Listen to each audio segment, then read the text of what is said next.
Seguimos con más Iquique al día. Hemos cambiado nuevamente de invitado y vamos a recibir ya entonces aquí en nuestros estudios a Miguel Rivera, el expresidente de la Federación de Instituciones Educación Particular aquí en nuestra ciudad, así que le vamos a dar la bienvenida. ¿Cómo está, don Miguel? Muy bien, muchas gracias. Bienvenido a nuestro programa del día de hoy. Queremos conversar con usted un tema que yo creo que a más de uno aquí en nuestra comuna le interesa, que es sobre la reforma educacional y específicamente saber cuál es su opinión respecto a esta nueva reforma y cómo también lo lleva toda esta federación.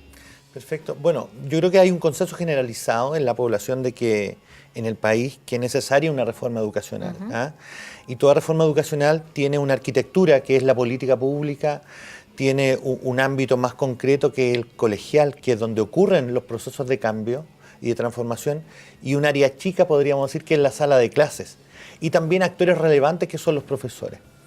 En el proyecto de ley que ha presentado el gobierno hay tres aspectos que atienden a la arquitectura, al primer punto que señalaba, pero no a toda la arquitectura. Final lucro, final copago y final la selección. Y ahí yo diría que tenemos una pequeña gran diferencia, porque entendemos que no se prioriza una educación que ha estado abandonada por el Estado, que es la educación pública o la educación municipal. Entonces, al mirar la arquitectura, uno dice, ¿por qué el gobierno no atiende, en primer lugar, esa educación que a todas luces no está funcionando bien? Entonces, ahí hay un primer matiz de decir, ¿qué es lo que ocurre ahí? Ahora, hay dentro del proyecto todo lo que tiene que ver con educación parvularia, que nos parece importantísimo, muy clave, porque ahí es donde se generan las diferencias iniciales. Ahora, si vamos al detalle,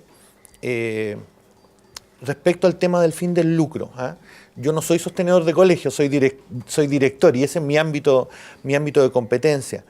Pero si el gobierno, como se señala, pretende cambiar la estructura o la lógica de mercado, yo diría que uno podría decir, hagámoslo de una manera más distinta, más reposada, más equilibrada. ¿Por qué?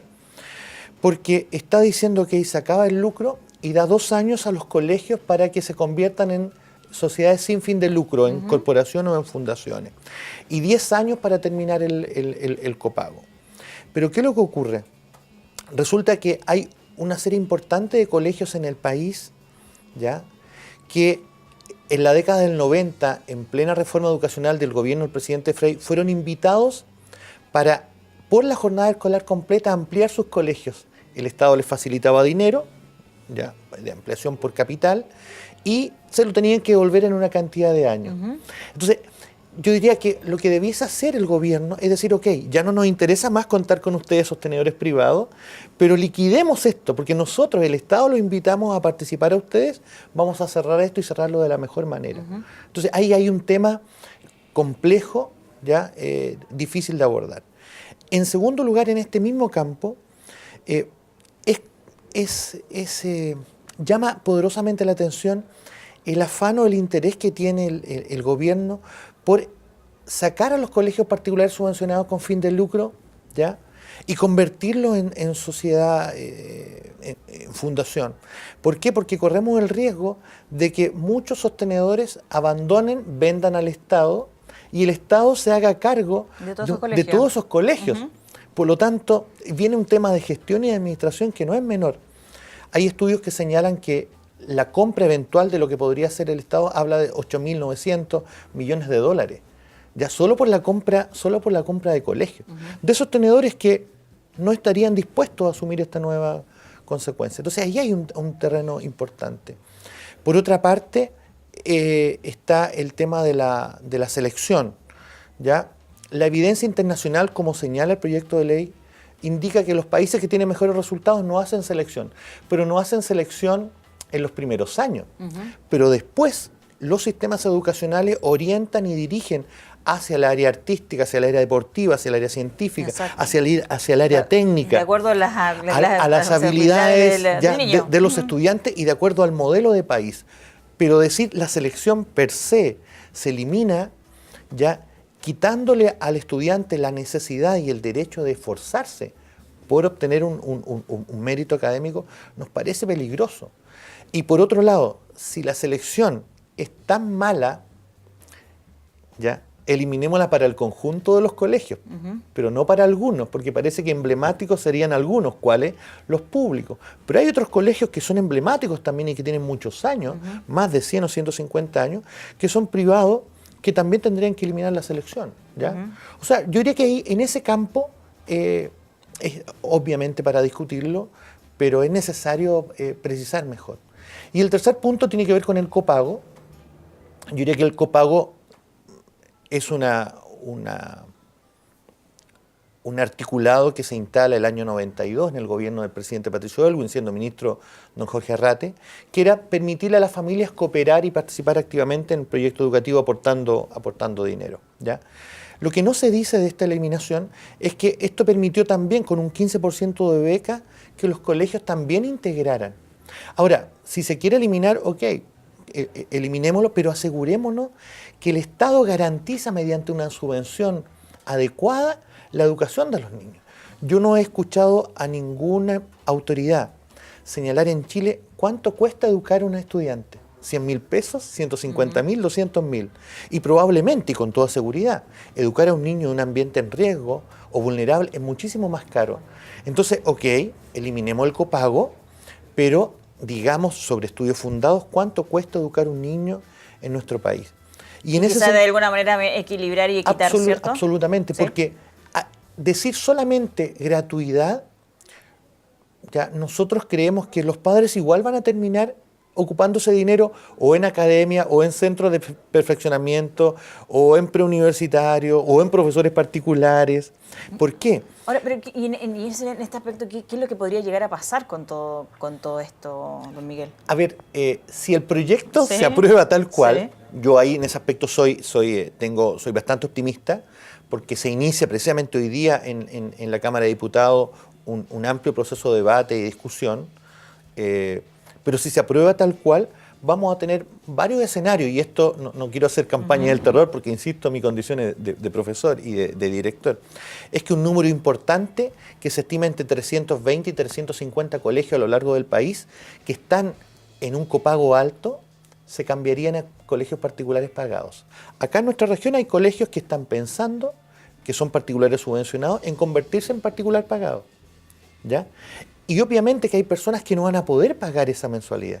¿Qué alternativa tienen? La educación municipal.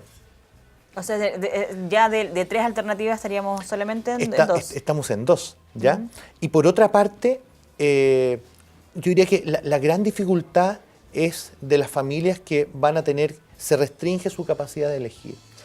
Y además de eso, también se podría restringir un poco el costo de estos, ya teniendo solamente 2 alternativas. Estamos hablando que el municipalizado no se pagaría por esto, pero sí con particulares. Claro, sí, no, ¿sí? Sin duda que hay si se aprueba tal cual, habría una restricción. Ahora, entendiendo que todos los colegios serían gratuitos, incluso los subvencionados, que pertenecerían a corporaciones. Ahora, algo que nos parece preocupante es que porque los sostenedores actuales tienen la posibilidad de convertirse en sociedad sin fin de lucro, en fundación o en corporación, pero se transforman en meros administradores nomás. ¿Pero qué significaría esto de pertenecer a instituciones como sin fines de lucro? ¿Cómo sería la cara ahora de este colegio? ¿Cambiaría también un poco el sistema educacional? El gobierno dice que no cambia, pero cuando uno lee el detalle del articulado... ¿Como la letra chica? La letra chica, no sé si tan como letra chica, pero el entramado para regular, ya, que no se lucre, terminamos en una burocracia tan grande que va a ser difícil gestionar. Yo diría que la gran capacidad que tiene un sistema, en este caso subvencionado particular, es la capacidad de gestión que tenemos los directores para administrar los recursos, los profesores, ya, y el aprendizaje de los estudiantes. En una regulación tan marcada, inhibiría la capacidad de iniciativa, ¿ya? La capacidad de gestión de estos entes. ¿Por qué? Porque habría un excesivo control. Yo diría que llama la atención en estos 3 proyectos lo excesivo de la regulación. O sea, hay más regulación aún sobre la escuela. Lo que pasa es que ahora va a ser más difícil también gestionar los colegios, de Ahora, aprobarse tal cual. ¿Cuál es la opinión también de los apoderados respecto a este tema? ¿Han tenido conversaciones con ellos? Sí, a ver, yo diría que en un comienzo los padres, porque no se había explicitado los proyectos, pensaban que, ok, educación gratuita. Pero cuando empiezan a leer el proyecto, los padres hoy día están preocupados, y muy preocupados, y lo están manifestando en diversos medios, en diversas instancias, porque sienten que de verdad se restringe una posibilidad. Y ahí es donde uno dice, ¿por qué en esta reforma ya no atender primero a levantar la educación pública, en este caso municipal, o desmunicipalizarla, y una vez que esté fortalecida, le damos la posibilidad al padre de elegir entre dos proyectos, pero que están en el mismo nivel? Hoy día no lo están, ¿ya? Y eso es lo que yo diría que los padres hoy día, que a diferencia de lo que piensa el ministro de ellos, son inteligentes, saben leer, ¿ya? Y entienden, hacen opciones. Hay un reciente estudio del Instituto de Libertad y Desarrollo publicado el día domingo en la prensa santiaguina que señala que los padres entre gratuidad y calidad prefieren calidad. Prefieren calidad. Entonces yo creo que se va a abrir un debate importante donde los padres van a tener una importante voz en esto. Y nos parece bien que así sea. Sí, me imagino que también se están reuniendo y también debatiendo este importante tema. Así es. Nosotros en la región estamos preparando para las próximas semanas un seminario con los equipos directivos, los centros de alumnos, los centros generales de padres para abordar este tema y sobre todo para generar información, generar explicación de qué se trata, qué nos estamos jugando. Ahora, hay un tema que nos parece relevante. El ministro ha dicho que viene en el segundo semestre, pero que tiene que ver en esta arquitectura con lo que pasa en la escuela y lo que pasa en la sala de clase. Yo diría que debemos abordar la formación de profesores. La cantidad de escuelas de pedagogía en Chile es impresionante. No hay regulación de esa formación. Y por otro lado, cuando uno revisa el proyecto de ley se da cuenta que hay una mirada siempre a los países desarrollados, a los países que tienen mejor resultado en el mundo en educación, pero hay que mirarlo de manera completa. Los mejores países, ¿sí?, que tienen mejor educación, la relación horas-aula, horas-no-aula son de 50%. Entonces, metámonos en eso también. ¿Pero también hay una diferencia entre la calidad de la educación de regiones como en Santiago? Sin duda. Ahora, pero si miramos los detalles de CIMSS y PSU, claro, los colegios de la zona norte del país no están dentro del ranking de los 100 mejores, sin duda, no, por supuesto. Sí. Ahora, también respecto a lo que estábamos hablando de esta nueva reforma, del proyecto de la nueva reforma educacional, también no hay un punto en el cual se exige incluso a los mismos alumnos en estos momentos poder entrar a ciertos colegios también, ¿o no? Hay un cierto rechazo también a niños para poder ingresar a ciertos colegios particulares subvencionados. A ver, yo diría que cuando se aprueba la Ley General de Educación, que está vigente del año 2009, se establece precisamente que los colegios no pueden hacer selección hasta sexto año básico, ¿ya? Y de séptimo año básico hay posibilidad de hacer selección, entendiendo por selección la selección académica, porque dentro de la discusión se ha puesto como sinónimo segregación igual selección, y consideramos que no. Entendemos que hay colegios que sí puede hacerlo. Hay una crítica también velada a algunos colegios religiosos que harían selección por ese tipo de características. Sí, puede ocurrir. Por eso es importante que en la selección el proyecto avanza en alguna línea en eso, puedan ir los alumnos que viven cerca del colegio, aquellos alumnos que tengan hermanos en el colegio. Nosotros decimos también que puedan ir alumnos que son hijos de exalumnos del colegio, para mantener un poco la tradición y el compromiso con el proyecto educativo. Y de alguna manera más accesible el ingreso a ellos, ¿no? Absolutamente, sí. Don Miguel, bueno, se nos acaba lamentablemente el tiempo y sin duda esto es un importante tema que le compete a toda la comunidad. La comunidad está muy interesada respecto incluso a entender un poco más en qué se trata esta nueva reforma y por supuesto la invitación para que nos pueda acompañar en una próxima oportunidad. Sabemos que igual tienen varias actividades, se van a reunir, hay un congreso, Sí, en el mes de junio, ahora en 2 semanas más, tenemos un congreso de directores a nivel nacional, juntamos cerca de 1000 directores en Temuco, esperamos que vaya el ministro. Tenemos preparando un seminario acá a nivel regional. Cortito, ¿se juntaron con el ministro? No pudimos juntarnos, Ya. no habían dicho que nos íbamos a juntar con él, pero no pudo ser. A última hora no se pudo. No por se cosas pudo. de la vida. Yo espero que no haya sido una falta de voluntad por reunirse con nosotros, porque lo que nos interesa es aportar y mejorar a tener un mejor proyecto de educación para Chile. Por supuesto que sí.